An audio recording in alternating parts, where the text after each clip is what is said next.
စောင့်ကြည့်သူတွေများနေပါပြီအမရာဘေးတာဝါ3ရဲ့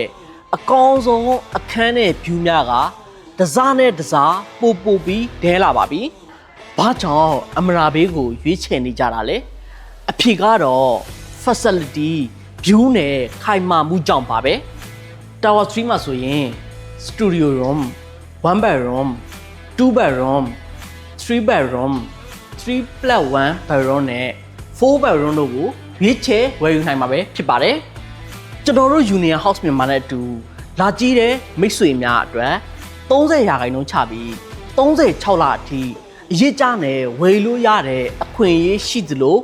အကင်စမ်းမေတ္တာလက်ဆောင်လည်းရရှိမှာဖြစ်ပါတယ်ဒါကြောင့် Union House မြန်မာရဲ့ favorite page messenger သို့မဟုတ်0950322256 0978930766ကိုဆက်သွယ်လိုက်ပါခင်ဗျာ